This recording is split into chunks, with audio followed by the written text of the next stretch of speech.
آپ کو پتہ ہے نبی پاک صلی اللہ تعالیٰ علیہ وسلم کے صحابہ میں حضرت ماعز اسلمی کا نام ملتا ہے، ایک صحابی تھے۔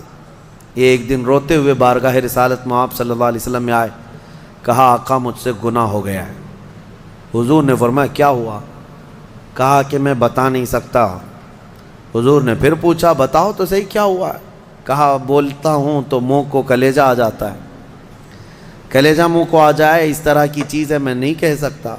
حضور نے فرمایا بتاؤ ماعز تمہارے لیے ہم ذریعے حل تلاش کر کے بتا دیں؟ انہوں نے کہا یا رسول اللہ مجھ سے زنا ہو گیا ہے۔ اتنا کہنا تھا نبی پاک صلی اللہ علیہ وسلم نے اپنا چہرہ پھیر لیا۔ صحابی ہیں حضور کے، خطا ہو گئی میرے آقا لیکن آیا ہوں آپ کے دربار میں۔ جب حضور نے اپنا چہرہ پھیر لیا اب بچا کیا تھا؟ اب وہ رونے گڑ گڑانے لگے، قدموں میں گر گئے، اتنا روتے رہے اتنا روتے رہے۔ اسی کو شاید امام اہل سنت فاضل بریلوی نے ترجمانی میں اشعار میں یوں کہا ہے یا رسول اللہ تجھ سے جو منہ چھپاؤں تو کروں کس کے سامنے، کیا اور کسی سے توقع نظر کی ہے؟ بد ہیں تو آپ کے، بھلے ہیں تو آپ کے، ٹکڑوں پہ یہیں کے پلے ہیں، رخ کدھر کریں؟ نبی پاک صلی اللہ تعالیٰ علیہ وسلم نے پھر ان کو اٹھایا اور پوچھا بتاؤ ہوش میں ہو، ہوش و حواس میں کہہ رہے ہو؟ حضور نے جب پوچھا کہا ہاں میں ہوش و حواس میں کہہ رہا ہوں۔ کہا تمہیں کوئی بیماری، کوئی غشی، کوئی نشہ تو نہیں؟ کہا نہیں میں ہوش و حواس میں کہہ رہا ہوں۔ 3 مرتبہ جب پوچھا تو انہوں نے اقرار کیا۔ صحابہ سے میرے آقا نے فرمایا دیکھو ماعز اقراری مجرم ہے، اسلام میں سزا ہے، یہ شادی شدہ ہے، لے جاؤ اس کو سنسار کر دو، سنسار کرو۔ خود میرے آقا صلی اللہ علیہ وسلم سزا میں تو نہیں گئے، صحابہ کے حوالے کر دیا۔ اب وہ مدینے میں ایک پہاڑی ہے جبل انم، وہاں پر لے جایا گیا اور پہاڑ کے اوپر سے ماعز اسلمی کو ڈھکیل دیا گیا۔ وہ لڑکتے ہوئے نیچے آئے، تھوڑا سا بہت اونچی پہاڑی نہیں ہے، وہ چھوٹی پہاڑی ہے۔ پھر وہاں سے جتنے صحابہ تھے ان سب نے پتھر مارنا شروع کیا اور سب اتنے پتھر برسائے گئے تھے کہ ماعز اسلمی کی روح نکل گئی، انتقال ہو گیا، زخمی حالت میں تھے۔ جب واپس آئے میرے آقا صلی اللہ علیہ وسلم غمگین تھے۔ اس وقت صحابہ سے پوچھ رہے تھے بتاؤ ماعز کے ساتھ کیا کیا تم نے؟ کہا حضور سب ان کو سنسار کر رہے تھے۔ ایک صحابی آگے بڑھ کر کہتے میرے ہاتھ میں اونٹ کی ہڈی تھی، وہ لے کر کے میں نے مارا تو ماعز کی کھوپڑی پر لگ گیا، خون کا فوارہ اچھل کر میرے بدن پہ آیا۔ میں نے یہ کہا یہ کس پاپی کا خون لگ گیا، یہ کس خطاکار کا خون لگ گیا؟ میں کپڑے جھاڑ کر کے باہر آ رہا، میرے آقا صلی اللہ تعالیٰ علیہ وسلم کو بڑا غم ہوا، کھڑے ہو گئے، کہا یہ جملہ مت کہو، ماعز نے موت سے پہلے سچی توبہ کر لی۔ سزا تو دینی ہی تھی، اسلامی حکومت ہے تو سزا دی جائے گی، صرف توبہ کافی نہیں ہے۔ توبہ کر لی لیکن اب اس کے لیے برا جملہ مت کہو۔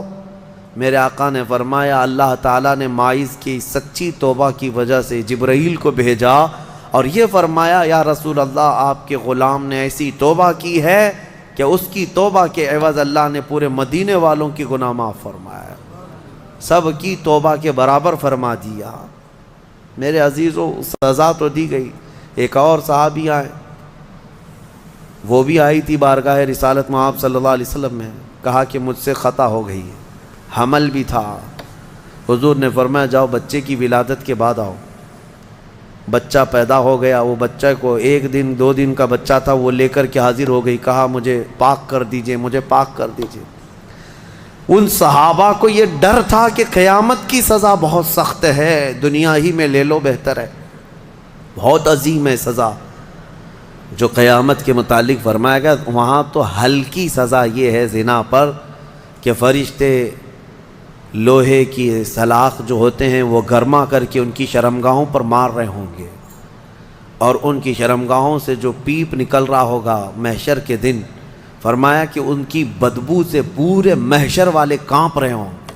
زانیوں کی جو ہلکی سزا ہے، پھر جہنم کی سزا کا تو کیا شمار ہی نہیں۔ لیکن یہ صحابیہ آئیں، کہا کہ حضور نے فرمایا بچہ ہونے کے بعد اور بچہ لے کر کے پھر آئی، حضور نے فرمایا ابھی تو پیدا ہوا بچہ، اس کا حق ہے، اس کو جاؤ دودھ پلا کے آؤ۔ حضور پاک صلی اللہ علیہ وسلم کے پاس سے وہ گئیں، 2 سال تک دودھ پلایا، اور پھر جب بچہ تھوڑا بہت چلنے پھرنے لگ گیا، غلط صحیح کو پہچاننے لگ گیا، تو آئی حضور کی بارگاہ میں، کہا یا رسول اللہ اب میرا بچہ میرے بغیر رہ سکتا ہے، یہ صحیح غلط کو پہچاننے لگ گیا، اب دودھ بھی چھوڑ چکا ہے، مجھے پاک کی کریں۔ وہ کیسی خواتین تھیں اس وقت بھی، چاہتے تو بہانے بنا لیتے، میں نے کیا ہی نہیں، خود اقرار کر کے انہیں پاک ہونا ہے، اللہ کی بارگاہ میں یہ عیب اور یہ دھبا لے کر نہیں جانا چاہتا۔ پھر ان کے سنسار کا بھی حکم دیا گیا، اس خاتون پر بھی سنساری ہوئی، یہاں تک کہ ان کی موت واقع ہو گئی۔